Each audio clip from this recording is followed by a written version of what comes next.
No, magandang morning. So ayan, cast na naman tayo. Balik tayo dito sa sa spot natin. So ngayon medyo low tide. Mabilis ang cast lang mga master, no?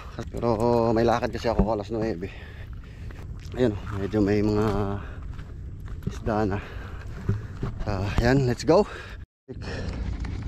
Ayun mga master, no? Nagkaroon tayo ng strike. Yun, no? Putol, gago.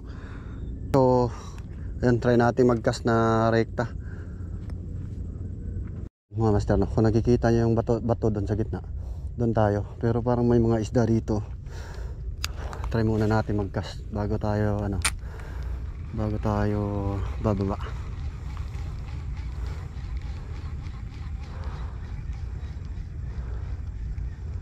Mga parang marami yata sa gitna, oh. Yung lumalang,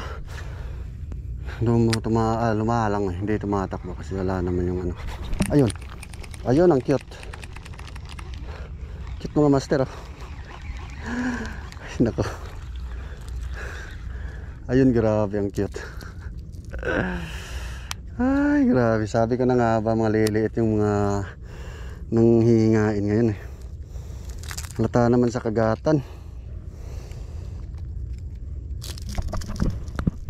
So yun, may isa na tayo. May isa tayong huli. Ay sorry, patay. Sa mata pa yung tama. Patay. Sorry po, sorry. Okay. Yan, release natin. Ako, pasensya na po. Gagi, tamaan pa yata sa mata. Ayun, oh. Ayun mga master, oh. Kung kita ko lang, ayun, oh. Andun siya sa sa gilid ng bato. Tingnan lang natin mga master, lalapitan natin. Ayun, oh. Sa mata yung tama. Ayun.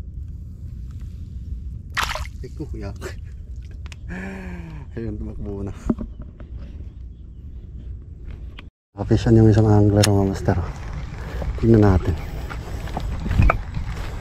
Lapitan natin. Ayun, good size ang barakuda. Fish on. Ha, good size, oh. Gasa ka? Derera kalawisan. Derera ka? Kamu to katong loyo basketan? Oo. So, ayun mga master, pauwi na tayo.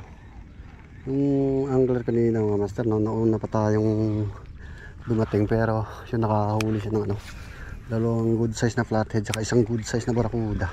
Yung kanina yung nahuli niya. So yun, good for him. Congrats master. So di tayo sinayarte. Ganun talaga, eh. Wala naman yun sa